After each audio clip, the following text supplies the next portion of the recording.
चलिए combination of resistors कर रहे थे। ओके, दो टाइप की कॉम्बिनेशन बेस्ड सीरीज और पैरेलल। सीरीज कॉम्बिनेशन जब resistor end to end connect हो, यानी फर्स्ट के एंड से सेकंड वाला, सेकंड के अदर एंड से थर्ड वाला, इस टाइप से कनेक्ट होते कैसे कहलाते हैं? सीरीज कॉम्बिनेशन, है ना। ये तीनों कैसे हैं? सीरीज में। हाँ देखो, इनके बीच में से कोई ब्रांच नहीं निकलनी चाहिए, मैंने कैपिटल में बताया था। अगर इनके बीच में से कोई ब्रांच निकल गया, नहीं इधर रेजिस्टर जोड़ दिया, तो फिर ये दोनों सीरीज में नहीं रहेंगे। ठीक है जी। अच्छा जी, एज ए पैरेलल कॉम्बिनेशन क्या होता है भाई? If the one end of the all capacitor is connected at the common point and the remaining end also are connected at the common point, then the resistors are known as in parallel. अच्छा, ये parallel में है। देखो तीनों का एक and किस पे है? ए पे, और दूसरा एंड किस पे है? बी पे। तो तीनों कैसे हैं? पैरेलल में। इसको ऐसा भी बनाया जाता है, देखो ये पॉइंट ए है तो ये वाला पॉइंट भी क्या होगा? ए। ये बी है तो ये वाला इनटू कितना होगा? बी। क्योंकि देखो कनेक्टिंग वायर से कनेक्टेड है तो पोटेंशियल डिफरेंस तो क्या रहेगा? जीरो। तो ये दोनों पॉइंट सेम होंगे। तो ये रेजिस्टर किसके बीच में? ए और बी के बीच में। ये भी किसके बीच में? ए और बी के बीच में। और ये किसके बीच में? ए और बी के बीच में। तो तीनों ए बी कैसे हैं? पैरेलल में। ओके। अच्छा जी, इक्विवेलेंट रेजिस्टेंस क्या होता है? देखो इक्विवेलेंट क्या होता है कि जैसे मान लीजिए सर्किट के अंदर खूब सारे रेजिस्टर जुड़े हुए हैं, सीरीज में है, पैरेलल में है, किसी भी वे में जुड़े हुए हैं ना बैटरी से। तो अगर मैं सभी रेजिस्टर्स को रिप्लेस एक सिंगल रेजिस्टर से कर दूं, और उस सिंगल रेजिस्टर का रेजिस्टेंस ऐसा होना चाहिए कि दोनों सर्किट में करंट की वैल्यू सेम बैटरी के साथ सेम रहे, तो वो अकेला जो आपने रेजिस्टर लगाया था उसका रेजिस्टेंस क्या कहलाएगा? आपका इक्विवेलेंट रेजिस्टेंस। ठीक है। डेफिनेशन कैसे बोली जाती है? The resistance of the single resistor, यहाँ पे बोलते हो if all resistor are replaced by a single resistor such that it gives same current with the same potential difference, then the resistance of this resistor is known as equivalent resistance. Okay, चलिए equivalent resistance मतलब सभी resistor को हटा के आप क्या लगा सकते हैं? एक रेजिस्टर। चलिए अब थोड़ा सा डिटेल में पढ़ते हैं सीरीज कॉम्बिनेशन। क्या पढ़ते हैं? Series combination. ये छोटी छोटी डेफिनेशन थी, ये तो आपको पता ही थी, है ना जी।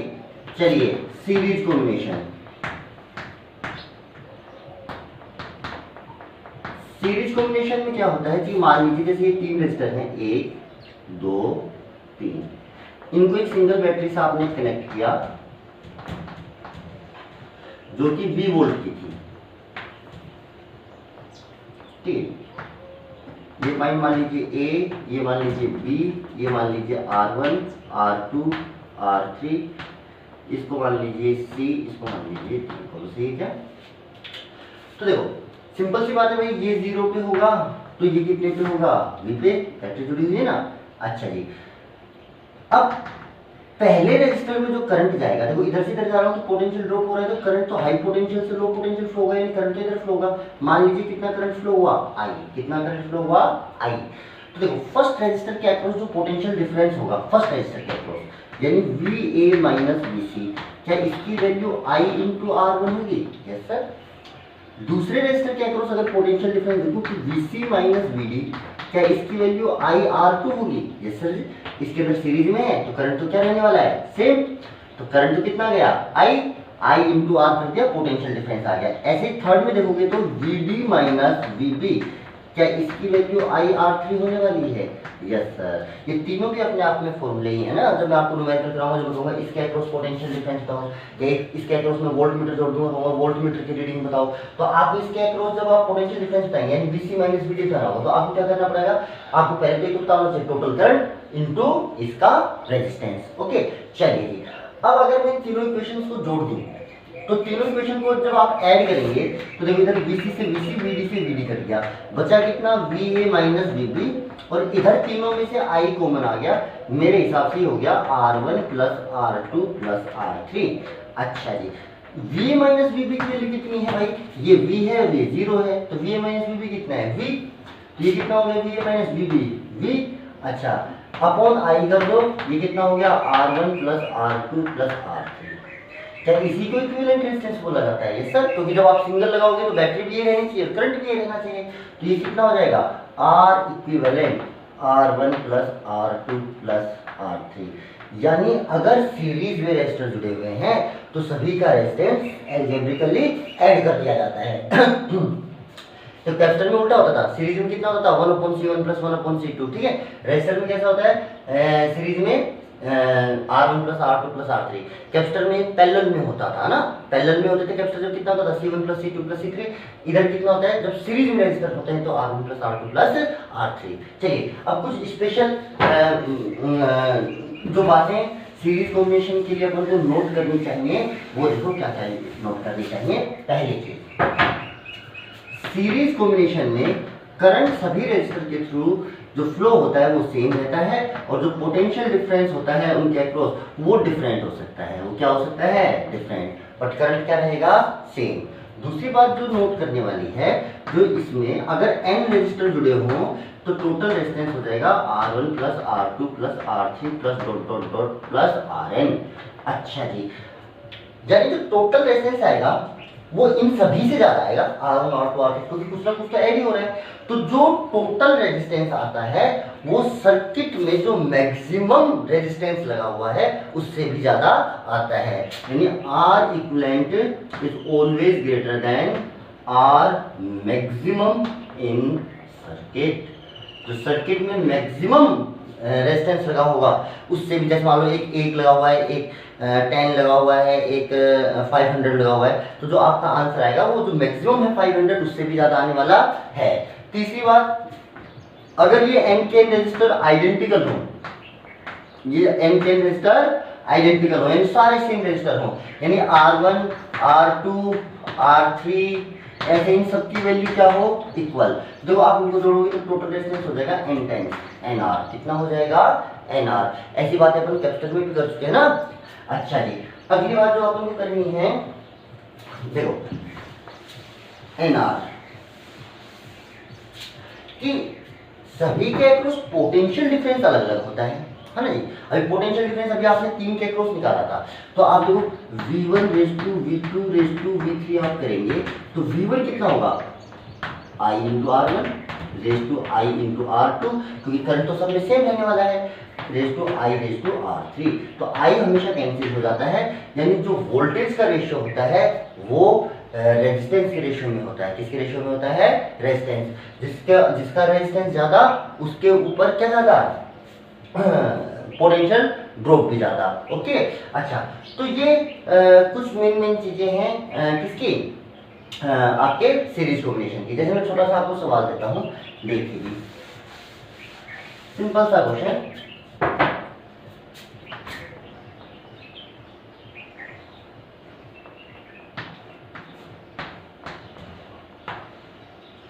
ये 1 ओम, ये 2 ओम, ये 3 ओम और यहाँ पे 12 वोल्ट की बैटरी हुई। ठीक है, मैंने कहा मैंने यहाँ पे आइडियल वोल्टमीटर लगाया। कैसे लगाया? आइडियल, इसका मतलब इसमें कोई करंट नहीं जाएगा, है ना, आइडियल वोल्टमीटर है। तो मैंने कहा एक तो बताइए टोटल रेजिस्टेंस, मैंने आपको पूछा R इक्विवेलेंट बता दीजिए। दूसरा मैंने पूछा वोल्टमीटर की रीडिंग कितनी आएगी, वोल्टमीटर की रीडिंग कितनी आएगी। बात समझ में आई आपको? चलिए करते हैं। तो सबसे पहले टोटल रेजिस्टेंस देखा आपने, सब सीरीज में है। कैसे हैं सारे? सीरीज में है। तो सीरीज में है तो कितना हो गया? 1 + 2 + 3। ठीक है, ये आइडियल बताया हुआ है, तो भाई इसका रेजिस्टेंस कितना है? इन्फिनिटी। इसका रेजिस्टेंस कितना है? इन्फिनिटी। अगर आप इन दोनों को पैरेलल में जोड़ेंगे तब भी ये कितना आएगा? 3 ही आएगा ना, क्योंकि 1/R1 + 1/R2, 1/इन्फिनिटी कितना हो जाएगा? 0। बाकी आइडियल है तो आप इसको काउंट ही मत कीजिए। तो कितना हो गया? 3 + 2 5 एंड 1 6। तो R इक्विवेलेंट की वैल्यू तो मेरे हिसाब से सीधी सी आ गई 6। बोलो सही है क्या? अच्छा, 6 आ गया टोटल रेजिस्टेंस। तो सर्किट में करंट कितना चलेगा? Total voltage upon total resistance. Total voltage upon total resistance कितना हो गया? 6। तो यानी सर्किट में करंट कितना चला भाई? 2 एम्पियर। अच्छा, मुझे इन दोनों पॉइंट्स के बीच में पोटेंशियल डिफरेंस बताना है। तो जिन दो पॉइंट्स के बीच में पोटेंशियल डिफरेंस बताना है, उन दोनों पॉइंट्स के बीच में करंट निकाल लीजिए इनटू रेजिस्टेंस। IR ही तो होता है पोटेंशियल डिफरेंस। तो करंट तो 2 एम्पियर है, तो सभी में से 2 एम्पियर ही जाएगा। तो इसके अक्रॉस जो पोटेंशियल डिफरेंस होगा यानी V, वो कितना होगा? 2 × 3 I × R, यानी 6 वोल्ट। यानी वोल्ट मीटर की जो रीडिंग आने वाली है वो 6 वोल्ट आने वाली है ना जी। हाँ, आप थोड़ा सा इसको आराम से देखा करिए, कोई खास बात नहीं ना, स्क्रीन को पॉज कर दीजिए जहाँ पे आपको समझ में नहीं आ रहा। ठीक है, अच्छा जी। दूसरी बात, अगर मैं पूछता, मान लो जहां तक तो क्वेश्चन सोल्व हो गया, मैं अगर इसके अक्रॉस भी पोटेंशियल ड्रॉप पूछता और इसके अक्रॉस भी पूछता, तो देखो V1 की वैल्यू कितनी आती है अगर ये पूछता, तो I × R 2 वोल्ट। इसके अक्रॉस कितना था भाई? I × R, इसमें I कितना है? 2 और R कितना है? 2, तो कितना हो जाता? 4। अब एक टोटल जोड़ लो, देखो 6 + 4 + 2 12 आ रहा है। तो तीनों के ऊपर जो 12 वोल्ट है वो इस पे 2 वोल्ट आया, इस पे 4 वोल्ट आया, इस पे 6 वोल्ट। आप इनका रेशियो लेके देख लो, अगर इसका रेशियो लोगे तो 2 4 6 का रेशियो कितना आएगा, 1:2:3 आएगा। तो रेजिस्टेंस का रेशियो आ रहा है, जो रेजिस्टेंस का रेशियो होता है वो किसका रेशियो होता है, वोल्टेज का रेशियो होता है। बात समझ में आई? चलिए जी, अब थोड़ा सा पैरेलल कॉम्बिनेशन के बारे में देखते हैं। किसके बारे में देखते हैं? Parallel combination. तो पैरेलल कॉम्बिनेशन हो गया,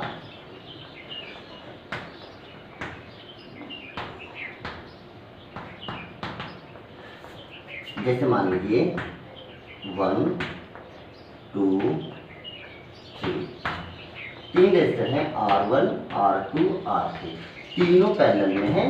V वोल्ट की बैटरी से मैंने इनको कनेक्ट कर दिया है। अच्छा जी, मान लीजिए सर्किट में करंट चला I, मान लीजिए तो कुछ करंट इसमें जाएगा I1, कुछ करंट इसमें जाएगा I2 और कुछ करंट इसमें जाएगा। जिसका रेजिस्टेंस सबसे कम होगा उसमें करंट सबसे ज़्यादा, जिसका रेजिस्टेंस सबसे ज़्यादा होगा उसमें करंट सबसे कम जाएगा। अच्छा जी, अब मैं अगर गौर से देखूं तो ये एंड 0 पे तो ये एंड V पे है, तो फर्स्ट जो रेजिस्टर है देखो यहाँ से ये भी ये 0, तो फर्स्ट रेजिस्टर के अक्रॉस पोटेंशियल डिफरेंस कितना है, V माइनस 0। तो V इक्वल टू किसी भी रेजिस्टर के अक्रॉस पोटेंशियल डिफरेंस क्या होता है, उसके खुद के अंदर से करंट इनटू रेजिस्टेंस। सेकंड के अक्रॉस भी कितना हो गया, I2 R2, इसमें से करंट I2 R2, इसके अक्रॉस भी पोटेंशियल डिफरेंस कितना होगा, I3 R3। पोटेंशियल डिफरेंस तो सबके अक्रॉस सेम आ रहा है ना भाई, V आ रहा है सबके अक्रॉस, सभी 0 और V के बीच में जुड़े हुए हैं। तो ओके, तो एक चीज तो यहाँ से यही नोट करने वाली है कि पैरेलल कॉम्बिनेशन में सभी रेजिस्टर के अक्रॉस क्या सेम रहता है, पोटेंशियल डिफरेंस।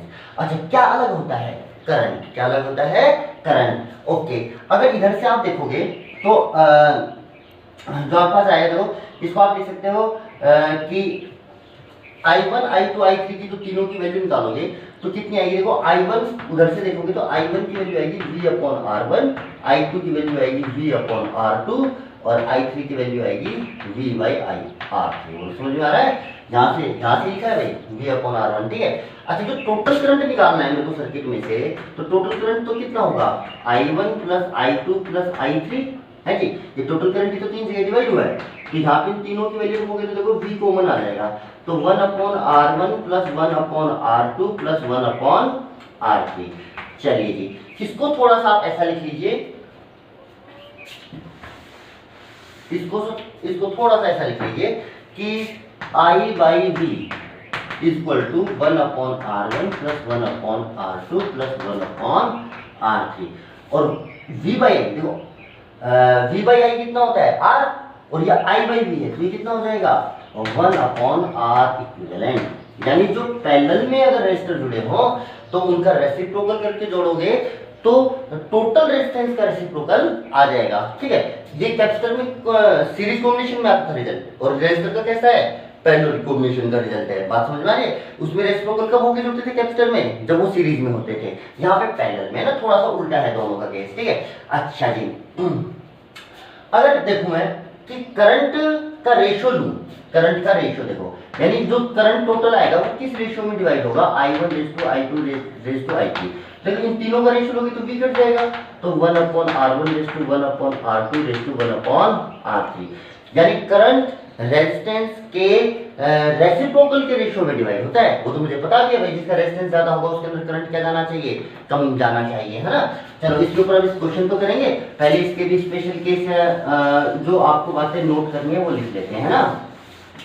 देखिए, सबसे पहले फर्स्ट भाई, पैरेलल कॉम्बिनेशन में सभी रेजिस्टर के अक्रॉस क्या रहता है, पोटेंशियल डिफरेंस तो रहता है सेम, और I क्या होता है, डिफरेंट होता नहीं, मतलब हो सकता है ना, सब में करंट अलग अलग हो सकता है पर पोटेंशियल डिफरेंस सेम रहेगा, ठीक है। दूसरी बात, जो इसमें R इक्विवेलेंट है, अगर n रेजिस्टर हो, कितने रेजिस्टर हो, n रेजिस्टर, तो 1/R इक्विवेलेंट = n/R हो जाएगा भाई 1/R + 1/R + 1/R, n बार जोड़ोगे तो n/R। तो यहाँ से लिख सकता हूँ R इक्विवेलेंट = R/n। अगर n आइडेंटिकल रेजिस्टर किसमें जुड़े हुए हो, पैरेलल में, तब R/n हो जाता है। तीसरा भाई, जो आर इक्विवेलेंट की वैल्यू आती है वो सर्किट में जो मिनिमम रेजिस्टर लगा हुआ है उससे भी कम आती है ना। यानी एक ओम का लगा हुआ है और फिर बढ़ते बढ़ते खूब सारे रेजिस्टर लगे हुए हैं, सब पैरेलल में है, और जो मैक्सिमम है वो मान लो 1000 ओम का है। तो आप जो मिनिमम लगा हुआ है जैसे आपका 1 ओम, तो रिजल्ट आपका 1 ओम से भी कम आएगा। ठीक है जी, 3 बातें। चौथी बात बेटा जो आपको याद करनी है कि अगर मान लीजिए दो ही रेजिस्टर पैरेलल में है, तो दो ही रेजिस्टर पैरेलल में है तो आर इक्विवेलेंट, चलो मैं एक बार पूरा लिख देता हूं, 1/R equivalent equal to 1/R1 plus 1/R2 होगा। तो डायरेक्ट इसको आप ऐसा याद रख लीजिए, देखो 1/R equivalent equal two ratio ले लीजिए R1 R2, इधर आ जाएगा R2 प्लस R1। क्या आप ऐसे लिख सकते हैं, R equivalent equal to R1 R2 upon R1 plus R2 लिख सकते हैं। जैसे कि मैं आपसे बोलूं वही डेटा फिर से आपको याद रखना है। देखो ये दो रेजिस्टर हैं, जैसे मान लीजिए ये 3 ओम है, ये 6 ओम है।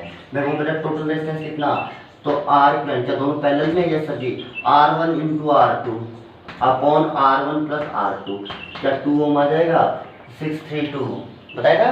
कैपेसिटर में जब वो सीरीज में होते थे तब होता था, रजिस्टर में अगर पैरेलल है तब होगा। बोलो बात समझ में आ रही है। तो और बाकी 6 और 3 नहीं है तो इस फॉर्म से आप निकाल लो जितना भी है। नहीं समझ में आया, अच्छा जी। और 6 3 को आता है, याद रख लो 6 और 3 का जो टोटल आएगा वो 2 आएगा। ठीक है, अच्छा जी। नेक्स्ट जो 5th पॉइंट है वो यही है कि जो करंट डिवाइड होता है वो रेजिस्टेंस के इनवर्स रेशियो में डिवाइड होता है, R2:R3। बोलो बात समझ में आई। चलिए जी, अब छोटे छोटे इन पे क्वेश्चन करते हैं भाई। सिंपल सा। सबसे पहले तो मैंने कहा कि भाई ये दो रेजिस्टर हैं, ये है R1, ये है R2। आई करंट आया, बताइए ऊपर वाले में से कितना करंट जाएगा, नीचे वाले में से कितना। मान लीजिए ऊपर वाले में से करंट आया I1 और नीचे वाले में गया I2। बोलो बात समझ में आई। अच्छा, तो देखो करंट यानी I1 रेज़ टू I2 जो होगा, क्या वो 1/R1 रेज़ टू 1/R2 होगा। Yes sir. तो I1 रेज़ टू I2 निकालोगे तो देखो इसको इक्वेशन को मल्टीप्लाई, सिंपल रेशियो में डिवाइड कर लो, जब क्रॉस मल्टीप्लाई करोगे तो इधर आ जाएगा R2 और इधर कितना आ जाएगा R1। ये हो गया करंट का रेशियो। तो जैसे मुझे I1 निकालना है, I1 कितना आएगा, रेशियो I1 के कॉरस्पॉन्डिंग रेशियो कौन सा है, ये अपॉन सम ऑफ रेशियो यानी R1 plus R2 into total current. यानी ऊपर वाले में से जो करंट फ्लो होता है वो होता है R2 upon R1 plus R2 into I। और इसमें से जो करंट निकालोगे इसका रेशियो कितना आएगा, R1, और नीचे तो sum of ratio R1 plus R2 into I। तो देखो, तो मुझे ये तो था कि रेजिस्टेंस के रेसिप्रोकल में डिवाइड हो रहा है, पर दो ही रेजिस्टर हो तो बार बार आपको डिवाइड ना करना पड़े, इसलिए आप इनको भी फॉर्मूले की तरह याद कर सकते हो। देखो R1 में से जो करंट जाएगा तो जो रेजिस्टेंस काम आएगा वो नीचे वाला आएगा यानी R2। देखो जो दोनों करंट आ रहे हैं, मैं इसको मिटा देता हूँ थोड़ा सा। देखो ये नीचे वाले में करंट है, ये ऊपर वाले में, इन दोनों में फर्क ही किसका है, बस R1 R2, तो बाकी सब टर्म तो सेम है। तो आप देखो R1 में से जब आप करंट निकालेंगे तो रेजिस्टेंस ऊपर किसका काम में लेंगे, R2, और जब R2 में से करंट निकालेंगे तो रेजिस्टेंस कौन सा काम में लेंगे, R1। ठीक है, और बाकी टर्म तो दोनों सेम ही है, I भी सेम है और R1 प्लस R2 तो दोनों में आना ही है। ठीक है, जैसे देखो एग्जाम्पल, जैसे मान लो इसके ऊपर मैं न्यूमेरिकल कराऊँ आपको, तो जैसे मैंने कहा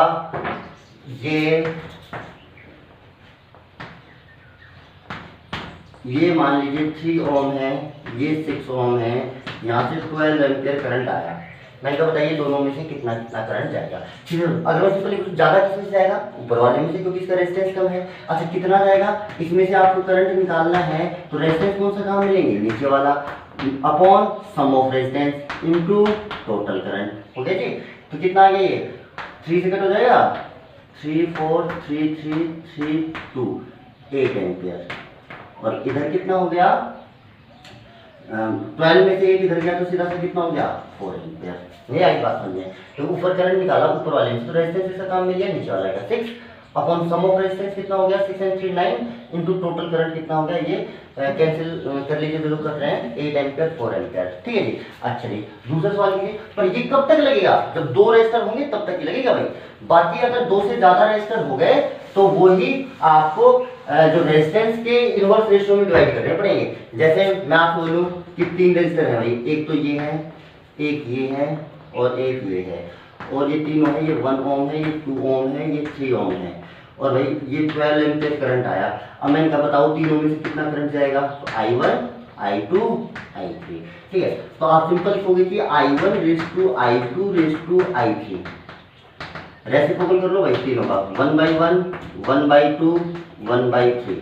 भाई इसको 6 से मल्टीप्लाई कर दो, जैसे सिंपल रेशियो में आ जाए, 6 से मल्टीप्लाई करोगे तो 6 रेज़ टू 3 रेज़ टू 2, ये आ गया करंट का रेशियो। तो I1 की वैल्यू क्या आएगी, I1 की वैल्यू आएगी, I1 का रेशियो कितना आ रहा है 6, भाई इसको सिंपल में कन्वर्ट करने के 6 से मल्टीप्लाई कर दिया है, 6 अपॉन सम ऑफ रेशियो कितना हो गया 6 3 9 9 and 2 11, कितना हो गया 11। चलो इसको 11 एम्पियर मान लो, थोड़ा सा सवाल आसान हो जाएगा ना, into total current, into total current, तो ऊपर वाले में से कितना आया 6 एम्पियर।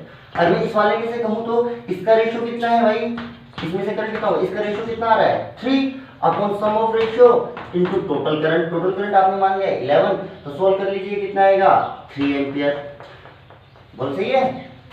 अच्छा, तो ऊपर वाले में से कितना करंट आ गया 6 एम्पियर, इस वाले में कितना आ गया 3 एम्पियर, तो 6 and 3 कितने हो गए 9, टोटल कितना आ रहा था 11, तो इसमें से निकालने की जरूरत ही नहीं, इसमें कितना करंट आ जाएगा 2 एम्पियर, इसमें कितना करंट आ जाएगा 2 एम्पियर। चलिए और एक दो क्वेश्चन देखिए,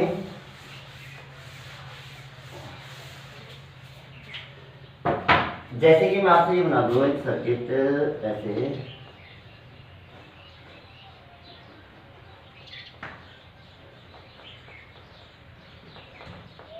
ये पॉइंट है ए, ये पॉइंट है बी, ये 1 ओम है, ये 2 ओम है, ये 6 ओम है, ये 3 ओम है, ये 2 ओम है। मैंने कहा ए और बी के बीच में टोटल रेजिस्टेंस बताइए, तो ए और बी के बीच में बताना है भाई। देखो सबसे पहले तो ये दोनों, इन दोनों रेजिस्टर के बीच में कुछ भी नहीं जुड़ा हुआ, ये दोनों कैसे हैं सीरीज में है। अब ये दोनों सीरीज में तो सिंपल जोड़ दो, 2 and 1 कितने हो गए 3। अब ये जो 3 बना ये क्या इसके साथ पैरेलल में होगा, और 6 और 3 कितने हो जाएंगे भाई 2, है ना, डेटा याद करवाया था ना, बाकी आप निकाल भी सकते हो, 6 and 3 कितने हो गए 2। अब ये जो 2 बनेगा, ये और ये 2 और ये कैसे हो जाएंगे फिर से सीरीज में, तो कितना हो गया 2 और 2 4, 4 and 3 7, जो R इक्विवेलेंट की वैल्यू आएगी वो आएगी 7 ओम, कितनी आएगी 7 ओम, ठीक है। और देखिए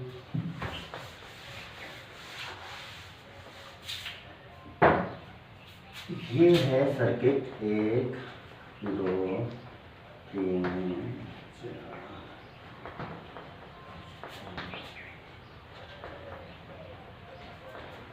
ठीक, ये 10 ओम, ये 10 ओम, ये 10 ओम, ये 10 ओम, 10 ओम, 10 ओम, 10 ओम,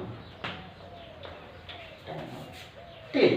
अच्छा जी, मैंने कहा इन 4 पॉइंट का नाम दिए ए बी सी और डी, ठीक है। मैंने कहा रेजिस्टेंस बताओ आर ए बी के अक्रॉस, तो देखो 4 पॉइंट इसके पास ओपन थे, इनमें से 2 के अक्रॉस तो मैंने रेजिस्टेंस पूछ लिया, यानी इन दोनों के बीच में तो बैटरी कनेक्ट होगी, पर ये दोनों रेजिस्टेंस हमेशा क्या रहेंगे ओपन। तो जो रेजिस्टर ओपन रह जाए, यानी जिसका एक एंड कहीं पे भी कनेक्ट ना हो, उस पूरे रेजिस्टर को आप हटा दीजिए, वो सर्किट में पार्टिसिपेट नहीं करेगा, क्योंकि करंट तो पोटेंशियल डिफरेंस की वजह से फ्लो होगा ना, देखो इससे सर्किट ही कंप्लीट नहीं है ना। तो देखो जब आप ए बी के अक्रॉस निकालेंगे तो ये दोनों हट जाएंगे, ये और ये दोनों हट जाएंगे, क्योंकि ये दोनों एंड ओपन है, ठीक है। ये दोनों भी ओपन है, पर इनके अक्रॉस तो क्या निकालना है, जहां तो बैटरी जोड़नी पड़ेगी ना तो क्लोज हो जाएगा। देखो अब टोटल रेजिस्टेंस कितना हुआ, देखो इन दोनों के हटते ही ये 10 ये 10 ये 10, देखो कुछ भी नहीं जुड़ा हुआ बीच में, तीनों कैसे हैं सीरीज में, तो 10 10 10 कितने हो गए 30।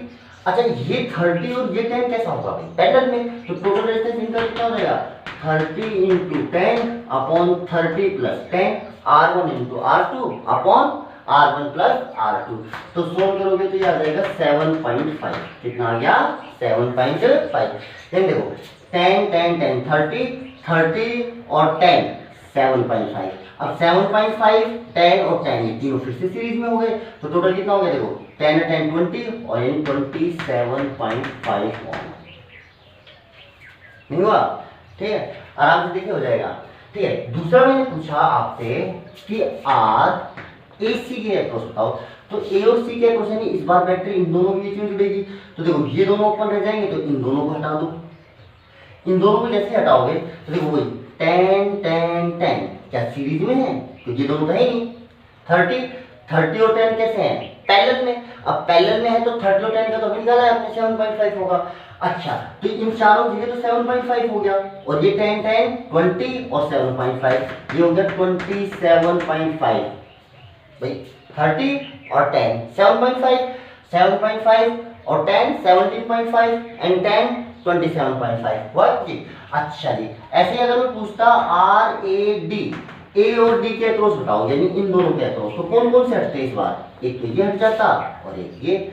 अगर आप देखेंगे तो देखो ये दोनों तो हट चुके हैं, तो ये दोनों कैसे होंगे सीरीज में, तो 10 और 10 कितने हो गए बेटा 20, और ये दोनों भी कैसे होंगे सीरीज में, तो 10 और 10 ये भी कितने हो गए 20। अब ये 20 और ये 20 कैसे हैं पैरेलल में, तो 20 और 20 अगर पैरेलल में हो तो अगर आइडेंटिकल देखो 20 20 दोनों 20 आ रहे हैं, आइडेंटिकल होते तो कितना होता है आर बाई एन, और यहाँ पे कितने रेजिस्टर हैं, एक 20 का ये एक 20 का ये, तो दो रेजिस्टर हैं तो 20/2 आर बाई एन, आर की वैल्यू 20 और कितने रेजिस्टर हैं 20 20 वाले 2, तो r/2 कितना आ जाएगा आपके पास 10। तो देखो 10 और 10 20, 10 और 10 20, ये 20 और ये 20 मिलके 10।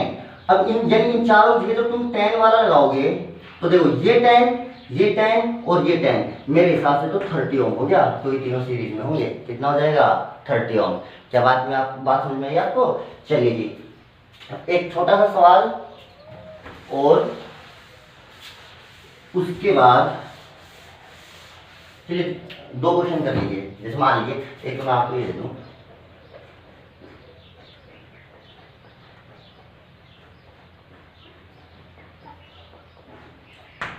ये आर आर आर और आर, मैं पूछू भाई ए और बी के अक्रॉस टोटल डिस्टेंस कितना होगा, तो ये चारों कैसे हैं सीरीज में है, देखो एंड टू एंड कनेक्ट है ना, स्ट्रक्चर से कोई फर्क नहीं पड़ता कि ऊपर नीचे है। देखो इसके एक एंड, इसका एक एंड ए से है, दूसरा एंड इस रजिस्टर से, इस रजिस्टर का दूसरा एंड इससे कनेक्ट है, इसका दूसरा एंड इससे कनेक्ट है, और इसका फाइनल एंड फाइनल पॉइंट से कनेक्ट है ना बैटरी के लास्ट टर्मिनल से। तो ये चारों के चारों कैसे हैं भाई सीरीज में है, तो रेजिस्टेंस आएगा भाई 4R, कितना आएगा 4R। ठीक है, और देखिए एक क्वेश्चन और देख लीजिए,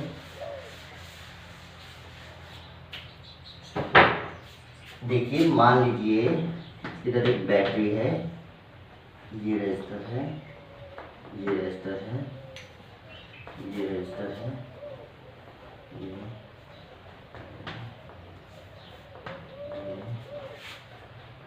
यहाँ पे वोल्टमीटर है, ये 4 ओम है, ये 1 ओम है, ये 1 ओम है, ये 3 ओम है,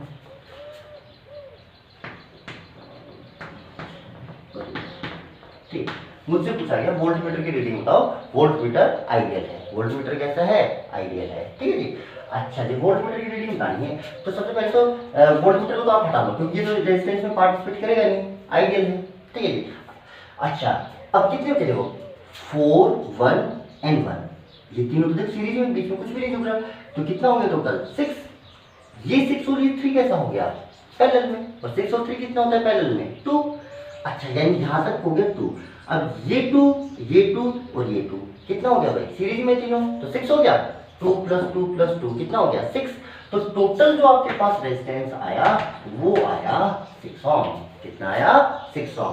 तो सर्किट में जो टोटल करंट चला वो करंट चला कितना, total V upon total R, यानी 12/6 यानी 2 एम्पियर, 12/6 2 एम्पियर करंट चला, तो यानी बैटरी से भाई 2 एम्पियर करंट निकला।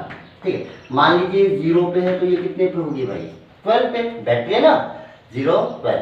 अच्छा इससे 2 एम्पियर करंट इधर गया, तो यहां से यहां तक कितना पोटेंशियल ड्रॉप हुआ होगा IR, I × R कितना हो गया 2 × 2 कितना हो गया 4 हो गया, यानी 4 वोल्ट का ड्रॉप हो गया। तो ये 12 है, 4 वोल्ट का डिक्रीज हो गया, तो ये कितना हो गया भाई 8, ये कितने वोल्ट पे हो गया 8 वोल्ट पे हो गया ना। देखो ये 0 ये 12, 2 एम्पियर करंट चला तो 2 इंटू 2 कितना हो गया 4, तो 4 वोल्ट ड्रॉप कर लो, इधर पहुंच गया आप 8 पे, ठीक है। अच्छा जी, और ये करंट इधर आया 2 एम्पियर, कितना आया 2 एम्पियर।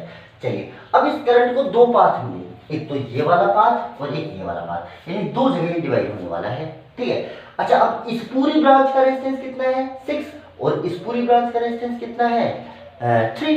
तो दो ब्रांच में अगर करंट डिवाइड करना हो तो कैसे करते हैं, जैसे इस ब्रांच में करंट निकालना है तो रेजिस्टेंस इस ब्रांच का, देखो अभी भी निकाला था, रेजिस्टेंस इस ब्रांच का, दोनों ब्रांच पैरेलल में ना, ये वाली और ये वाली, तो देखो इस ब्रांच का रेजिस्टेंस कितना हुआ, अगर मेरे को इस ब्रांच में करंट निकालना है तो रेजिस्टेंस इस ब्रांच का 3/9,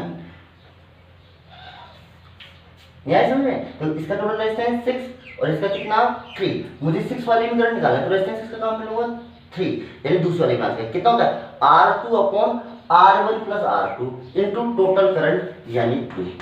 तो भाई इसको से कट कर लो तो आंसर आ गया 2/3। इस वाली ब्रांच में करंट कितना गया 2/3। अब 2 में से 2/3 तो इधर चला गया, तो 2 में से 2/3 तो हटा दो, बचा हुआ करंट किधर है, इसमें है, इसमें करंट कितना है भाई 4/3 है जी। 2 में से 2/3 सब्ट्रैक्ट कर दिया।